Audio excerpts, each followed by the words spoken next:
नमस्कार, आप देख रहे हैं कालचक्र और मैं हूं आपके साथ अंजलि आनंद और मेरे साथ हैं प्रश्न कुंडली विशेषज्ञ पंडित सुरेश पांडे जी। बहुत बहुत स्वागत है पंडित जी आपका। धन्यवाद। सावन में शिव संग शनि भरेंगे तिजोरी, सावन में शिव संग शनि हरेंगे कष्ट, सावन में शिव संग शनि बढ़ाएंगे प्यार, शिव शनि के 40 महा उपाय खोल देंगे आपकी किस्मत। देखिए कालचक्र।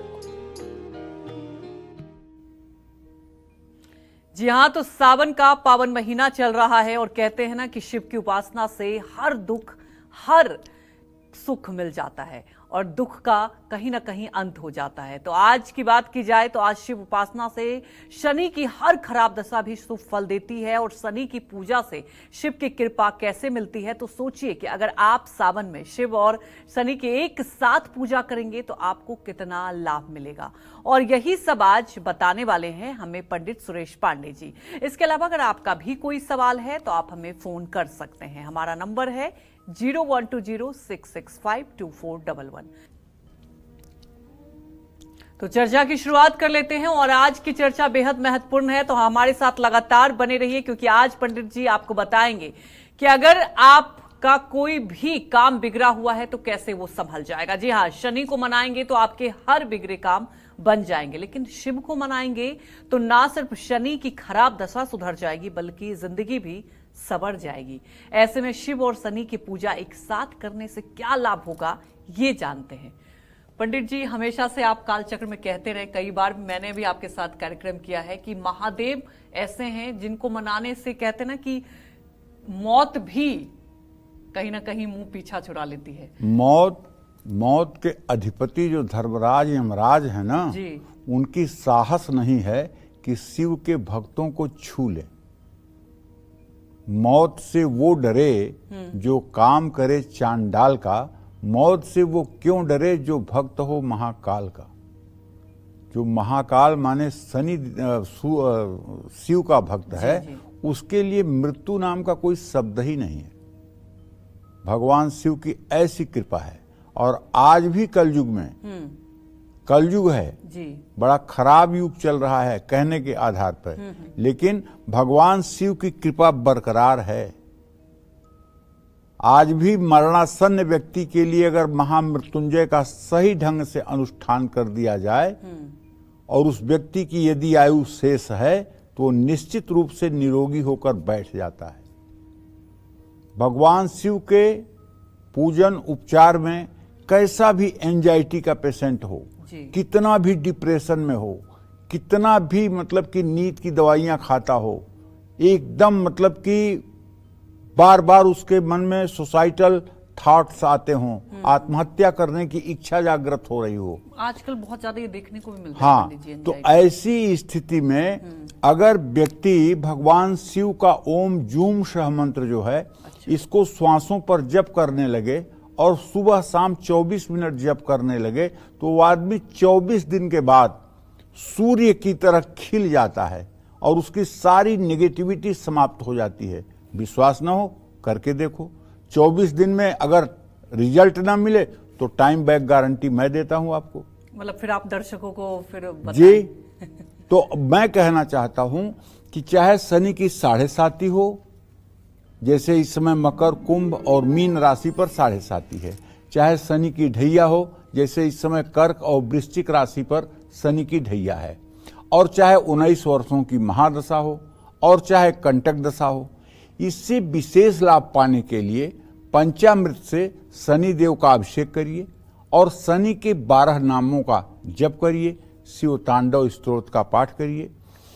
जटाटवी गल ज्वल प्रवाह पावित स्थले गले वलंबे लंबितां भुजंग तुंग मालिकाम डमड्डम निनाद वड्डमर्वयं चकार चंड तांडवं तनोतु नः शिव शिवम जटाकटाह संभ्रम भ्रमानिलिंप निर्झरी विलोल बीच वल्लरी विराजमान मूर्धनि धगत धगत ज्वल ललाट पट्ट पावके किशोर चंद्रशेखरे रति प्रतिक्षणम मम धराधरेन्द्र नंदिनी विलास बंधु बंधुर स्फुर दिगंत संतति प्रमोद मान मानसे कृपा कटाक्ष धोरणी निरुद्ध दुर्धरापदी को चिद्दिगंबरे मनोविनोदम हेतु वस्तुनि जटाभुजंग पिंगल स्फुरत्फणामणि प्रभा कदम्ब कुंकुम द्रव प्रलिप्त दिग्बधू मुखे मदांध सिंदूर स्फुरत्वगुत्तरीय मे दूरे मनोविनोदम अद्भुतम बिभर्तु भूत भर्तरी सहस्रलोचन प्रभृत शेषलेख शेखर प्रसूनि धूलि धोरणी विधूसरांगि पुटभु भुजंग राजमालया निबद्ध जाट जूटक श्री चिराय जायताम चकोर बंधु शेखर।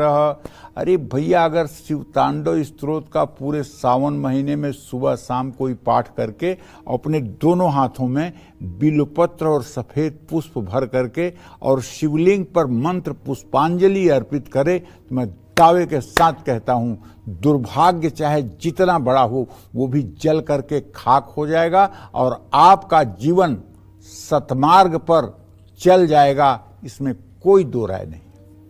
शनि के मंदिरों में अगर घंटा आप चढ़ाएं तो इससे भी लाभ होगा। शरीर में तेल मालिश न करें, नमक सत्तू काले तिल बांध करके दान करें।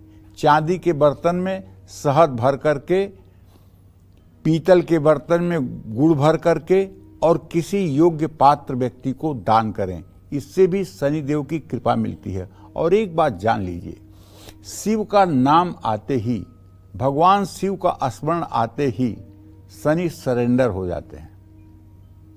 भगवान शिव का नाम आया नहीं देवाधिदेव का कि शनि शरणागत। वैसे शनि के बारे में बृहत होरा शास्त्र में महर्षि पाराशर कहते हैं कि शनि दुख प्रद गेयो राहुर ऐश्वर्यदायक। शनि को दुखदाता ग्रह के ही रूप में अध्ययन करने का आदेश है। लेकिन लग्न चंद्रिका कहती है, अर्थी भोगी धनी नेता जायते मंडलाधिप नृपतिश्चक्रवर्तिश्च रव्यादय उच्चै ग्रहई। अगर तुला राशि का शनि हो तो ये चक्रवर्ती राजा के समान भी सुख देता है। और ऐसा मैंने अनुभव में देखा है, जिन लोगों का तुला का शनि होता है और खास करके 10 डिग्री के आसपास होता है, वो लोग सचमुच में राजा की तरह जीवन जीते हैं, इसमें कोई संदेह नहीं है। और यही शनि जब तुला राशि का, मकर राशि का या कुंभ राशि का होकर के अष्टम भाव में होता है तो आदमी को 100 साल की उम्र देता है। चाहे और जितने ग्रहों का अरिष्ट हो, चाहे जितना बालारिष्ट हो, चाहे जितना मार्केस हो, लेकिन ऐसे आदमी को मृत्यु 100 सालों तक छू नहीं पाती है। तो शनि का अगर एक पहलू बुरा है तो एक पहलू अच्छा भी है। लेकिन अगर भगवान शिव की आराधना करने लगे और व्यक्ति शिव के शरण में हो जाए तो शनि देव उसके ऊपर अपनी कृपा दृष्टि ही देंगे, कोप दृष्टि नहीं दे सकते हैं। ये उनके सामर्थ्य के बाहर होगा। जय मां विंध्यवासिनी। तो चर्चा को आगे बढ़ाएंगे, लेकिन उसके पहले हमारी एक दर्शक जुड़ चुकी है पंजाब के संगरूर से, नीलम। नीलम, आप अपने सवाल पूछ सकती हैं। नमस्कार पंडित जी। हेलो। हाँ नीलम। हाँ जी, मैं पंडित जी, मैं संगरूर से बोल रही हूँ। मुझे अपने पति के बारे में पूछना है कि पंडित जी, उनका जन्म 1 जून और 2074 में हुआ था, 1974 में। तो उनका काम धंधा कैसा चलेगा? और एक मेरी बेटी है, 11 जून 2008 में इसका जन्म हुआ था। इसका आने वाला भविष्य कैसा होगा? पढ़ाई में बहुत वीक है। देखिए, आपके पति का काम तो ठीक चल रहा है, आगे भी ठीक चलेगा। मार्च 2025 तक तो आपके पति के काम को लेकर के कोई संशय नहीं दिखाई दे रहा है। लेकिन मार्च 2025 के बाद थोड़ा सा काम में उतार चढ़ाव आ सकता है। ऐसे में आपको चाहिए कि आप अपने पतिदेव से कहें कि ये हर शनिवार को आधा किलो सरसों का तेल, 1 किलो काली उड़द की दाल और 8 सिक्के ये किसी जरूरतमंद व्यक्ति को दान करें। और ये 7 शनिवार अगर दान करेंगे तो इनका कारोबार हर समय गति के साथ चलता रहेगा। जहां तक नीलम आपने अपने बच्चे के लिए प्रश्न पूछा है तो उसके बारे में बताना चाहूँगा। चंद्रमा राहु के साथ है, अभी इसका स्वास्थ्य बहुत अच्छा नहीं रहता है, जिसके कारण इसकी पढ़ाई बहुत अच्छी नहीं रहती है और ये काफ़ी कंफ्यूज सी रहती है। तो इसको एक उपाय बता रहा हूँ। उपाय ये है कि ओम सोम सोमाय नमः, ये चंद्रमा का मंत्र है। इस मंत्र को आप कहिए कि ये सुबह शाम 108 बार बोला करे, और चांदनी रात जब हो तो कम से कम 2-5 मिनट छत पे जा करके ये चांदनी के प्रकाश में, चंद्रमा के प्रकाश में 10-5 मिनट ऊपर बैठा करे। चंद्रमा का जितना पॉजिटिव रिस्पांस इसके जीवन पर आएगा उतना अच्छा ये पढ़ाई में अच्छी होगी और अपने जिम्मेदारियों को और अपनी समझ को डेवलप कर पाएगी। जय मां विंध्यवासिनी। देखिए, आज शनिवार का दिन भी है और चर्चा भी हम कर रहे हैं कि अगर शनि की दशा हो तो आपको कैसे उपाय करना चाहिए। और सावन का महीना भी चल रहा है। अक्सर देखा जाता है जब भी शनि की दशा चलती है तो आपको कई सारी मुश्किलें आती है। पंडित जी, कई बार ये भी देखा जाता है जिसके शनि की दशा चलती है उसका मूड खराब हो जाता है अचानक से, आपको अपनी जुबान पे काबू नहीं रहता, और कई बार ऐसा होता है कि आप बोलना कुछ चाहते बोल कुछ देते हैं, हर वक्त मन बेचैन सा रहता है। तो वैसे में कैसे कृपा करें, शनि और भगवान शिव की कैसे उपासना करें जिससे कृपा मिल सकती है? देखो, शनि की दशा में सबसे बड़ी चीज जो होती है जी। वो सबसे पहला परिचय है, आदमी आलसी हो जाता है। अच्छा। सबसे पहला गुण है आलसी होने का। मतलब ये एक होता ही होता है। शनि एक तमोगुण प्रधान ग्रह है जी। शनि जो है एक तमोगुण प्रधान ग्रह है, और तमोगुण के 3 ही लक्षण होते हैं, आलस्य, निद्रा और प्रमाद। ये 3 गुण जो है गीता में वर्णन है। पंडित जी, प्रमाद का थोड़ा सा मतलब? प्रमाद का मतलब कि हम कर कुछ नहीं सकते हैं। अच्छा। और सपना देखें राष्ट्रपति बनने का। अच्छा अच्छा। मतलब हमारा कर्म जो है चपरासी बनने का भी नहीं है, और हम सपना देखें IAS बनने का। बस इसको सोचते कहते हैं रहें। प्रमाद। अच्छा। मतलब अपनी योग्यता से बहुत ज्यादा ऊपर बढ़ चढ़ करके सोचना और उसी कल्पना लोक में भूले रहना, इसको कहते हैं प्रमाद। जी। और आलस्य आप समझ ही रही हो, निद्रा आप समझ ही रही हो। जी। तमोगुण के ये 3 लक्षण होते हैं, आलस्य, निद्रा और प्रमाद। तो आलस्य जब आएगा तो आपके लक्ष्य पूरे नहीं होंगे। जब आपके लक्ष्य पूरे नहीं होंगे, जो आप चाहते हैं वो नहीं होगा, तो आपको क्रोध आएगा। जी।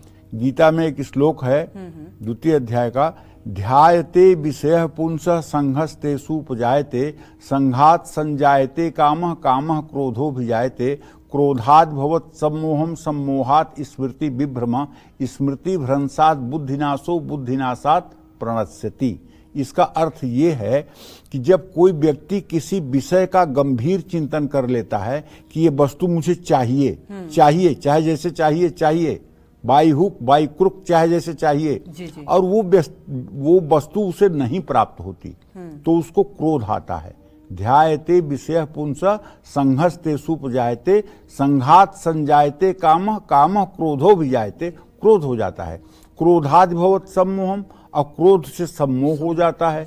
सम्मोहात स्मृति विभ्रम, और सम्मोह होने से स्मृति, मेमोरी पावर लॉस हो जाती है। स्मृति विभ्रम, स्मृति भ्रंशात् बुद्धिनाशो, मेमोरी पावर के खत्म होते ही बुद्धि का नाश होता है। और बुद्धि का नाश होने के बाद फिर आदमी अपने प्राणों की बाजी लगा देता है। जैसे किसी ने 2-3 बार कोई प्रयास किया किसी चीज में सफलता के लिए, और सफलता नहीं मिली, निराश हुआ, क्रोध हुआ, और बाद में उसने फांसी लगा लिया, जहर खा लिया, छत से कूद गया, आत्महत्या कर लिया, सुसाइड कर लिया। ये सब परिस्थितियां जो है शनि की देन है। अच्छा। शनि देव मतलब कि इन सब परिस्थितियों के लिए जिम्मेदार हैं, क्योंकि कर्म तो करता आदमी नहीं है, और फल इतनी बड़े बड़े की इच्छा करता है कि जिसका कोई हद नहीं। तो कहने का मतलब है कि शनि की दशा में गुस्सा ज्यादा आना स्वाभाविक है। ऐसे में अगर आप शिव चालीसा का पाठ करें और शिव के मंत्रों का जप करें, और शनिवार को पीपल के पेड़ की पूजा करें, और पीपल की 7 परिक्रमा करें, और घर में शालिग्राम भगवान के सामने आप मतलब कि शालिग्राम भगवान के सामने पूजा उपासना में बैठ करके उनका पंचामृत से स्नान कराएं, और भगवान शिव के सामने और शनि मंदिर में 8 दिए जलाएं, 2 नारियल, पंचमेवा, तुलसी, मिश्री सफेद कपड़े में बांधकर किसी जरूरतमंद को दें, और भगवान शिव की मानस पूजा करें। भगवान शिव की मानस पूजा क्या है? रत्नैकल्पितमासनं हिमजलैः स्नानं च दिव्याम्बरं नानारत्नविभूषितं मृगमदां मोदाङ्कितं चन्दनं जाति चम्पकबिल्वपत्ररचितं पुष्पं च धूपं तथा दीपं देवदयानिधे पशुपते हृत्कल्पितं गृह्यताम् सौवर्णे नवखण्डरचिते पात्रे घृतं पायसं भक्षं पञ्चविधं पयोदधियुतं रम्भाफलं पानकं शाकानामयुतं जलं रुचिकरं कर्पूरखण्डोज्ज्वलं ताम्बूलं मनसा मया विरचितं भक्त्या प्रभो स्वीकुरु छत्रं चामर्युर्युगं व्यजनकं चारुदर्शकं निर्मलं वीणाभैर्मृदङ्गकाहलकला गीतं च नृत्यं तथा साष्टांगः प्रणतिस्तुतिर्बहुविधा हेतस्समस्तं मया संकल्पेन समर्पितं तव विभो पूजा गृहाण प्रभो आत्मा त्वं गिरिजामतिः सहचरा प्राणा शरीरं गृह पूजा ते विषयोपभोग रचना निद्रा समाधि स्थिति संचारः पदयो प्रदक्षिण विधि स्त्रोतानि सर्वा गिरो यद कर्मं क्रियते तदखिलं शंभो तव आराधनम् करचरण कृतं वा कायजं वा श्रवणनयनजं वा मानसं वा पराधं विहितं विहितं सर्व मे तच्छमस्व जय जय करुणाब्धे श्री महादेव शंभो हर हर महादेव। भगवान शिव की प्रत्यक्ष पूजा करने के बाद मैं अपने सभी दर्शकों से कहना चाहूँगा कि आप 2 मिनट के लिए आंख बंद करके भगवान शिव की मानसिक पूजा करने का भी अभ्यास करिए। मानसिक पूजा में आप सोचिए कि आप कैलाश पर्वत पर हैं, वहाँ भगवान शिव आसन पर विराजमान हैं, उनका गौर वर्ण है, करोड़ों सूर्य की तरह उनकी आभा है, उनके बगल में जगत जननी जगदम्बा माँ पार्वती श्वेत परिधान में खड़ी हैं और शिवगण आगे बैठे हुए हैं और वहीं सभा में आप भी हैं। आप भगवान शिव के श्री चरणों की सेवा कर रहे हैं। आप उनकी नमः शिवाय कहते हुए माता पार्वती और शिव की परिक्रमा कर रहे हैं और वहीं हाथ जोड़ करके आप विनम्र भाव से साष्टांग प्रणाम कर रहे हैं। ये भाव आप अपने मन में रोज 2-5 मिनट चलाइए सुबह शाम। एक दिन भगवान शिव की अनन्य कृपा आपको प्राप्त हो जाएगी और भगवान शिव आपको कैसे आगे बढ़ना है आध्यात्मिक रास्ते में, इसका भी आपके हृदय प्रदेश में मार्गदर्शन कर देंगे। जय मां विंध्यवासिनी। अगर आपकी कुंडली में पितृदोष है और इस दोष के कारण सिर्फ आप पर ही नहीं बल्कि आपके परिवार की तरक्की भी रुक गई है, तो ऐसे में आपको शनि और भोलेनाथ की पूजा कैसे करनी चाहिए, किन उपायों के साथ करने चाहिए, ये जानते हैं। बताएं पंडित जी। पहले ये जान लीजिए कि पितृदोष है, इसका प्रमाण 2 चीजों से मिलता है। एक तो जन्म कुंडली से और एक जो है प्रश्न शास्त्र से। तो अगर पितृदोष का सचमुच में पता लग जाए तो उसके निवारण के लिए शनि देव की मानस पूजा करनी चाहिए। तिल के तेल से शनि देव के दोनों पैरों पर अभिषेक करना चाहिए। 108 बेलपत्र शिवलिंग पर ओम नमः शिवाय करते हुए चढ़ाना चाहिए और पति पत्नी 43 दिनों तक भगवान शिव का एक साथ अभिषेक करें। रोज भगवान शिव को 9 बादाम 1 नारियल अर्पित करें। तिल, गुड़, चरण पादुका और छाता ये किसी को दान करें। स्मशान घाट में एक पीपल का पौधा लगाएं। जल की व्यवस्था करें। थाली में काले तिल रखकर लोहे के कटोरे के साथ दान करें। जय मां विंध्यवासिनी। शनि और शिव की एक साथ पूजा करने से, उनके मंत्रों का एक साथ जप करने से, उनको एक साथ भोग लगाने से कैसे आपका विदेश जाने का सपना सच हो जाएगा, आपका कारोबार सफलता की ऊंचाइयों को छुएगा और आपका परिवार, आपका वैवाहिक जीवन सबसे ज्यादा सुखी होगा। ये सब बताएंगे पंडित जी आपको अब से बस कुछ ही देर में। लेकिन उससे पहले बात कर लेते हैं उस दोष की जिससे ज्यादातर लोग परेशान रहते हैं और जिसके कारण शादियों में भी काफी परेशानियां आती है, और वो है मांगलिक दोष। जिन लोगों को मांगलिक दोष के कारण बहुत परेशानियां आ रही है, उनको शिव और शनि की पूजा कैसे करनी चाहिए ये जानते हैं। बताएं पंडित जी। देखो भाई, मांगलिक दोष एक जितना बड़ा हवा है ना, उतना बड़ा सच्चाई में नहीं है। लग्ने बेच पाताले जामित्रे चाष्टमे कुजौ भर्ता पत्नी विनाशाय पत्नी भर्ता विनाशकृत। लग्न में चतुर्थ भाव में सप्तम अष्टम और द्वादश भाव में मंगल हो तो मांगलिक दोष होता है, और चंद्रमा से भी इन्हीं स्थानों में अगर मंगल हो तो मांगलिक दोष होता है। दक्षिण भारत में ये मानते हैं कि द्वितीय भाव का मंगल भी मांगलिक दोष देता है। ये दक्षिण भारत की मान्यता है, हम उत्तर भारतीय इसको नहीं मानते। तो कहने का अब आशय ये है कि मांगलिक दोष से मुक्ति के लिए शनि मंदिर में बैठ करके यदि शनि सतनाम स्तोत्र का पाठ किया जाए और शनिवार को गुड़ के 8 पेड़े बनाकर भगवान शिव को भोग लगाया जाए, मीठी रोटी, बेसन के लड्डू, हल्दी, केला, उड़द की दाल नीले कपड़े में बांधकर दान किया जाए और शनिवार की रात जल में दूध मिलाकर कीकर के पेड़ की जड़ में चढ़ाया जाए तो मांगलिक दोष का परिहार होना शुरू हो जाता है। और एक बात जानिए, मंगल तब बहुत बुरा असर करता है जब मंगल शनि के साथ हो जाए। अगर मंगल शनि के साथ लग्न में होगा, चतुर्थ में होगा या सप्तम अष्टम और द्वादश में होगा तो पक्का है कि ऐसे आदमी की एक शादी टूटेगी ही। चाहे जितना मिलाकर कुंडली करिए, एक विवाह टूटेगा और दूसरा विवाह भी बहुत अच्छा नहीं चलेगा। इसको ठीक करने के लिए ठीक से शनि की शांति करवानी चाहिए और शनि का तुलादान करवाना चाहिए और मंगल की शांति करवानी चाहिए, मंगल के लिए भी तुलादान करना चाहिए। क्योंकि ये प्रारब्ध से ही ऐसी चीज बन के आ गई है ना कि हानि लाभ जीवन मरण जस अपजस विधियात, ये ऐसी बात है।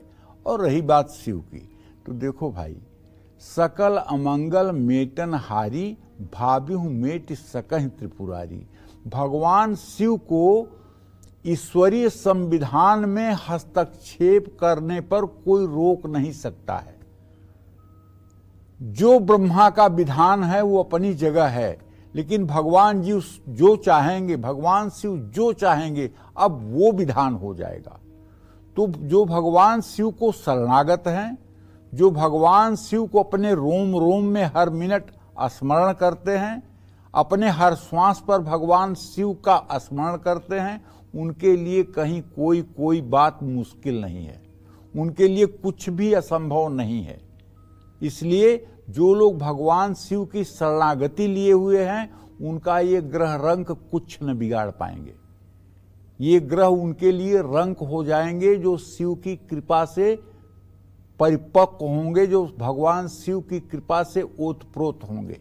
जिन्हें भगवान शिव का सहारा है, ऐसे लोगों का ये 9 ग्रह जो है ये रंक के समान हो जाएंगे, भिखारी के समान हो जाएंगे और उनका कुछ न बिगाड़ पाएंगे। इसलिए भगवान शिव की कृपा जिसके ऊपर हो उसे कोई चिंता करने की बात नहीं। जय मां विंध्यवासिनी। देखिए, कई ऐसे लोग हैं जो विदेश घूमना चाहते हैं, पढ़ाई करने जाना चाहते हैं या वहां जाकर काम करना चाहते हैं, लेकिन कभी वीजा की प्रॉब्लम हो जाती है तो कभी कुछ और कारण से उनका विदेश जाने का सपना ही बनकर रह जाता है। अगर आप भी उन लोगों में से एक हैं तो शनि और शिव की एक साथ पूजा कैसे आपकी इस मनोकामना को पूरा कर सकती है, ये जानते हैं पंडित जी से। बताएं पंडित जी। देखो, समाज में परिभाषाएं समय समय पर बदलती रहती हैं। बड़े आश्चर्य की बात है।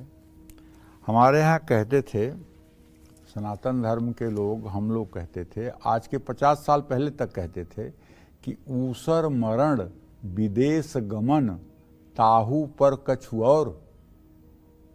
मतलब ऊसर मतलब जिस जमीन पे एक घास भी नहीं पैदा होती है वहाँ आदमी की मृत्यु हो जाए या आदमी विदेश चला जाए, ये बड़े दुख की बात होती थी। और जिनके कुंडली में बड़ा दुर्भाग्य होता था, बड़े खराब ग्रहों की स्थिति होती थी, वो लोग विदेश जाते थे, परदेश जाते थे। सबसे अच्छा माना जाता था स्वदेश में रहना, अपने देश में रहना। कहावत है हमारे यहाँ, चना चबैना गंग जल जौ पूजवें करतार काशी कबहु न छाड़िए बाबा विश्वनाथ दरबार।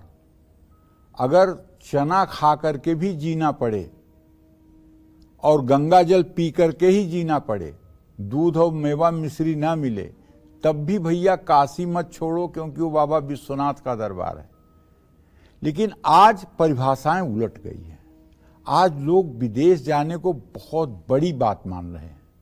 ज्योतिष शास्त्र में सर्वार्थ चिंतामणि में लिखा हुआ है, स्थिरै स्वदेशै बहुभाग्ययुक्ता स्थिरै ग्रहै भूरि धनान्विता स्यात्। ये सर्वार्थ चिंतामणि का श्लोक है। मतलब यदि आपका लग्नेश और नवमेश दोनों स्थिर राशियों में हैं और चंद्रमा भी स्थिर राशि में है, तो ऐसा व्यक्ति जिस देश में पैदा होता है वहीं राजा के समान सुखी रहता है। अब दूसरी बात क्या लिखा है सर्वार्थ चिंतामणि में, संचारशीलश्चरभे विलग्ने लग्नांसके चैव मुद्रा हरन्ति विदेश भाग्यम चरभे तदीसे चरे तदीसे चरखेत दृष्टि। अगर लग्नेश नवमेश और चंद्रमा चर राशियों में हों तो ऐसे आदमी का भाग्योदय विदेश में होता है। ऐसा आदमी विदेश में जाकर के अपनी आजीविका करके सुखी रहता है। तो इस क्रम में मैं आपसे कहना चाहता हूं कि अगर आपको भी विदेश यात्रा में सफलता नहीं मिल पा रही है तो घर में चांदी का शिवलिंग और शालिग्राम की शिला घर में स्थापित करिए और गन्ने के रस से शिवलिंग का चांदी की श्रृंगी से अभिषेक करिए। और फिर बता रहा हूं, अपने YouTube में रुद्र सूक्त चालू कर लीजिए। रुद्र सूक्त जब बोलने लगे तो आप अभिषेक करना शुरू कर दीजिए। कितना बढ़िया है कि अब आपको जो पंडित जी बुलाना पड़ता था, शायद अब आपका रुद्र सूक्त बोलने के लिए उसकी भी जरूरत नहीं है और आप रोज चाहे तो घर में अभिषेक कर सकते हैं। शिव जी को 11 बेलपत्र, भगवान शालिग्राम को 5 तुलसी के पत्ते अर्पित करिए, शनि देव को नीले फूल अर्पित करिए, घर के मुख्य द्वार पर रोज तिल के 2 दिए जलाइए। इससे सारा दुर्भाग्य समाप्त हो जाएगा और सौभाग्य का उदय हो जाएगा और आप विदेश जा पाएंगे, विदेश में खुशहाल रह पाएंगे। जय मां विंध्यवासिनी।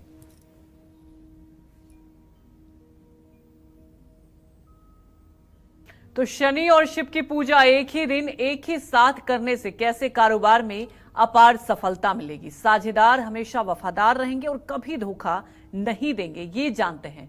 बताएं पंडित जी।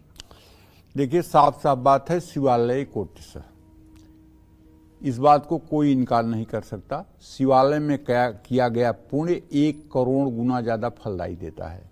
अगर शनि आपका बहुत खराब है, उसने आपका जीवन नर्क कर दिया है, तो आप भगवान शिव की जाइए, शिवालय में पूजा कीजिए और वहीं शिवालय में बैठकर उत्तर मुंह करके रुद्राक्ष की माला पर ओम नमः ओम शंख शनश्चराय नमः इस मंत्र का 23 माला जप कर दीजिए। एक दिन के ही शनिवार के जप से ये शनि आपका पानी पानी हो जाएगा और आपके जीवन में इसके अवरोध समाप्त हो जाएंगे। कारोबार में सफलता पाने के लिए सरसों के तेल से शनि देव का अभिषेक करिए, शिव कवच का रोज पाठ करिए, तिल के तेल का अखंड दीपक जलाइए, अपने आंगन में तुलसी का पौधा जरूर लगाइए। अगर आंगन नहीं है, घर में फ्लैट सिस्टम है, तो घर के ईशान कोण में पूरब उत्तर के कोने में नॉर्थ ईस्ट के डायरेक्शन में एक तुलसी का गमला लगाइए। आईना, नमक, तेल और सप्तधान्य का दान करिए। चांदी के बर्तन में दूध भरकर भगवान शिव का अभिषेक करिए। चांदी की श्रृंगी होती है ना, उसी में दूध भर करके और रुद्र सूक्त बोलते हुए और आप अभिषेक करिए। आपकी जिंदगी धन्य हो जाएगी, यह जीवन भी धन्य होगा और आगे का भी मार्ग आपका प्रशस्त हो जाएगा। जय मां विंध्यवासिनी। तो चलिए आप बात कर लेते हैं आपके मैरिड लाइफ की। अगर आपके मैरिड लाइफ में सुकून नहीं है, आए दिन झगड़े होते रहते हैं, तो ऐसे में आपको शनिदेव और भगवान शिव की पूजा कैसे करनी चाहिए, ये जानते हैं। बताएं पंडित जी। देखिए, किसी की कुंडली देख करके अगर लग्नेश और सप्तमेश की स्थिति 6ठी 8वीं हो जाए तो ऐसे लोगों का दाम्पत्य जीवन कभी सुखी नहीं रहता है। या विवाह भावेश को या शुक्र को पापक ग्रह देखते हों या पापक ग्रह के साथ युति हो, तब भी वैवाहिक जीवन अच्छा नहीं होता है। अगर ऐसा कुछ है तो इसके लिए मैं कहूँगा ओम शंख शनश्चराय नमः इस मंत्र का कम से कम 1,02,000 मंत्र जप 15 ब्राह्मणों द्वारा एक दिन में शनिवार को कराना चाहिए। हवन, तर्पण, मार्जन तथा ब्राह्मण भोजन कराना चाहिए और शनिदेव का चमेली के तेल से अभिषेक करना चाहिए। तेल, जल, शहद, दूध मिलाकर शमी के पेड़ की जड़ में भी चढ़ाना चाहिए और रोज कम से कम 10 माला ओम नमः शिवाय मंत्र का जप करना चाहिए। पंचमेवा में बेलपत्र डालकर भगवान शिव को अर्पित करना चाहिए। इससे भी वैवाहिक सुख मिलता है। जय मां विंध्यवासिनी।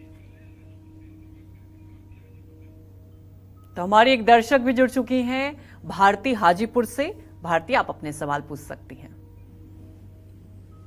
हेलो जी भारती, आप अपने सवाल पूछिए और थोड़ा लाउड बोलिए। हेलो हाँ बोलिए।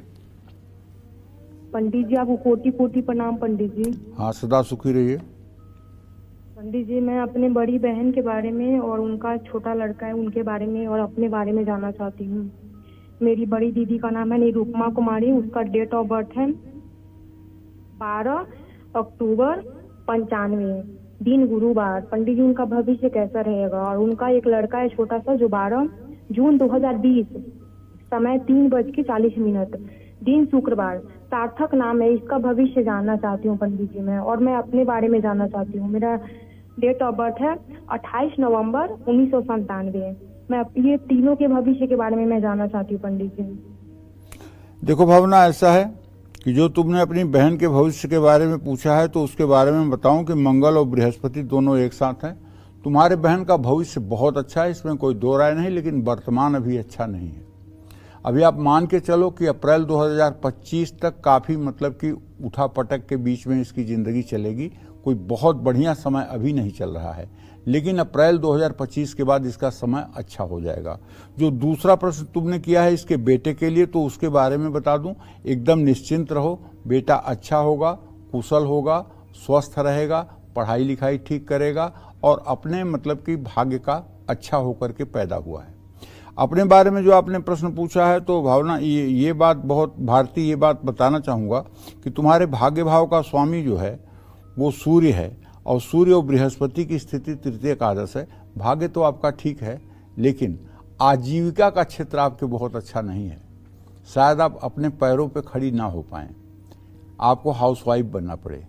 लेकिन अगर आपको ये इच्छा है कि नहीं मुझे कुछ करना है, तो मैं आपको एक उपाय बताता हूँ। ये उपाय करिए, इससे आपको चमत्कार हो सकता है। उपाय ये है, श्री सूक्तम की किताब ले लीजिए और श्री सूक्तम के 16 मंत्रों का 16 बार सुबह 16 बार शाम आप पाठ करना शुरू करिए, महालक्ष्मी के चित्र के सामने घी का दिया जलाकर।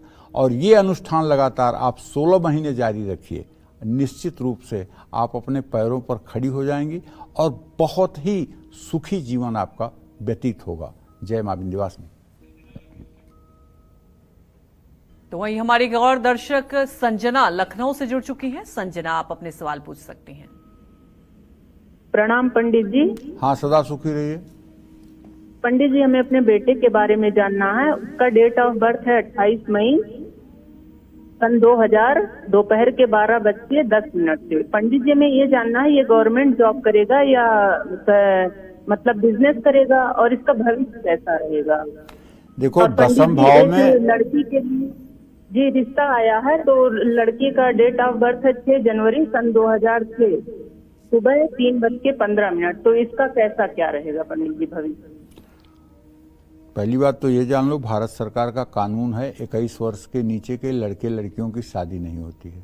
ठीक है, 2006 की लड़की है तो 18 साल की हो रही है। अभी विवाह की चर्चा ही बंद करो। विवाह की चर्चा करोगे तो बेवजह कानून के फंदे में फंस जाओगे। दूसरी बात यह है कि जो आपने अपने बेटे के बारे में पूछा है, तो मैं बता दूं संजना, तुम्हारे पुत्र भाव का स्वामी बुध है और उससे दसम भाव का स्वामी बृहस्पति है। बृहस्पति मंगल के साथ है। अपने बेटे को MBA और मैनेजमेंट की पढ़ाई करवाओ, किसी कारपोरेट घराने में उसकी नौकरी करवाओ। कोई सरकारी उरकारी नौकरी का योग नहीं है, समय बर्बाद करने से कोई फ़ायदा नहीं होगा। उसे मैनेजमेंट का कोर्स करवाओ और मैनेजमेंट का कोर्स करेगा तो अच्छा अपने जीवन में सफल इंसान बनेगा। जय मां विंध्यवासिनी। तो चलिए अब बात करते हैं आज के लकी ईमेल कुंडली विजेता की। और आज के हमारे ईमेल कुंडली विजेता हैं अमृतसर पंजाब के रहने वाले केशव कृष्ण वढेरा, और ये हमारे साथ फोन लाइन पर मौजूद हैं। केशव जी, आपकी सारी डिटेल पंडित जी को बता दिया गया है, आप अपने सवाल पूछ सकते हैं। पंडित जी नमस्कार। हाँ नमस्कार भैया। पंडित जी मेरा ना नवंबर 2023 से राहु की महादशा शुरू हुई है। तो मैंने यहाँ स्थानीय ज्योतिषी से परामर्श किया था, तो उन्होंने कहा कि जीवन में बहुत उथल पुथल अगले 18 साल में होने वाला है और आपकी मृत्यु भी हो जाएगी। तो मैं बड़ा थोड़ा सा चिंतित हूँ, इसलिए इस परामर्श करना था आपसे। और दूसरा पंडित जी, आज तक जिंदगी में कुछ भी हासिल नहीं हुआ है, ना ढंग की एजुकेशन, ना करियर, ना ढंग की शादी। तो अगले 18 साल सच में बहुत और बेकार है, इसका सच में मृत्यु हो जाएगी। प्लीज मार्गदर्शन करें। पहली बात तो ये कहना चाहता हूं कि आप अच्छी तरह से जान लीजिए कि अपना भाग्य जो है इतना आसान नहीं है कि आप जिसको चाहें उसको दिखा लें। मैं गारंटी के साथ ताम्रपत्र पर आप मुझसे मिलिएगा, लिख के दे दूंगा कि ये 18 साल आपके जीवन का स्वर्णिम काल होगा और इन 18 सालों में कभी आपको कांटा भी नहीं लगेगा, क्योंकि त्रिषष्ठाय गते पापो जन्मांगो शोभना भवेत। तीसरे, छठवें, 11वें भाव में यदि राहु हो और राहु नीच का न हो, वृश्चिक या धनु राशि का न हो, तो वो राजा बनाता है और राजा के समान सुख और वैभव देता है और माता की तरह रक्षा करता है। तो आपका पहला जो आपके अंदर भय पैदा किया गया है उससे आप बाहर निकलिए। मैं शास्त्र सम्मत बात कर रहा हूँ, पूरा भारत सुन रहा है। अगर कोई अपने को विद्वान समझता है और मेरी बात से सहमत न हो तो उसे जरूर कहना चाहिए। दूसरी बात आपको बताना चाहूँगा कि देखिए, आपने जो जीवन में संघर्ष किया है उसके पीछे एक कारण रहा है, क्योंकि अभी 7 साल 23 से लेकर के 16 से 23 तक आपकी मंगल की दशा गई। मंगल आपके कुंडली में मार्केश है, व्ययस है, तो ये 7 साल आपका बुरा था। उसके पहले चंद्रमा की दशा गई, चंद्रमा 10 साल बुरा था, इसलिए उसमें भी लाभ नहीं मिला। सूर्य आपके 10वें भाव का स्वामी होकर 3य भाव में था, वो भी समय कोई खास अच्छा नहीं था। तो कहने का आशय ये है कि आप बिल्कुल अब निराश मत होइए। भगवती दुर्गा की आराधना करते हुए और आप सरपट दौड़िए। और जहाँ तक मृत्यु का प्रश्न है तो लग्न में बृहस्पति बैठा हुआ है, यस्य केंद्रे बृहस्पति किम कुर्वन्ति अन्य ग्रह। आप एकदम निश्चिंत रहिए, आप पूरा चिरंजीव दीर्घायु हैं। 2, 5, 7, 8, 15, 11, 26, 78, 78 ईयर, 78 साल की उम्र तक मेट्रो के नीचे भी डाल दिए जाओगे तो नहीं मरोगे, चिंता मत करो। मरने का कोई योग नहीं है, एकदम आप निश्चिंत रहिए। कोई उपाय करने की जरूरत नहीं। रोज दुर्गा चालीसा पढ़ लिया करिए और शुक्रवार के दिन किसी देवी मंदिर में जाके प्रणाम कर लिया करिए। जय मां विंध्यवासिनी। कौन सा रुद्राक्ष शनि को बेहद प्रिय है और इस रुद्राक्ष को धारण करने से हमें क्या क्या लाभ हो सकता है, ये जानते हैं, बताएं पंडित जी। देखिए, वैसे तो रुद्राक्ष का मतलब होता है कि रुद्र के आंसुओं से निर्मित, भगवान शिव के आंसुओं से जो वृक्ष पैदा हुआ उसके फल को ही रुद्राक्ष कहते हैं। अगर सातमुखी रुद्राक्ष को अनंग भी कहा जाता है। सातमुखी रुद्राक्ष धारण करने से शनिदेव किस्मत खोल देते हैं। शनि की महादशा या 7.5 में अगर सोच नकारात्मक हो रही है तो गले में सातमुखी रुद्राक्ष अगर 3 दाने धारण कर लिया जाए तो, या शनिवार को सातमुखी रुद्राक्ष की पूरी माला गले में धारण कर लिया जाए तो कारोबार और नौकरी में आ रही परेशानियां तत्काल दूर हो जाती हैं। कानूनी मामलों में जीत मिलती है। अकाल मृत्यु और किसी बड़ी दुर्घटना से बचाव होता है। घर की दक्षिण पूर्व दिशा में सातमुखी रुद्राक्ष की माला अगर लटका दिया जाए तो परिवार से तनाव और डिप्रेशन दूर हो जाता है, इसमें कोई संशय नहीं है। जय मां विंध्यवासिनी। पंडित जी, आज हमारे दर्शकों को आपने इतनी महत्वपूर्ण जानकारी दी, आपका बहुत बहुत धन्यवाद। धन्यवाद। और उम्मीद यही करते हैं कि आपको भी हमारा विषय बहुत पसंद आया होगा। कल फिर मिलेंगे एक नए विषय और आपकी परेशानियों को दूर करने के लिए ढेरों उपाय लेकर आएंगे पंडित सुरेश पांडे जी के साथ। तब तक कालचक्र की पूरी टीम को आप अनुमति दीजिए। नमस्कार।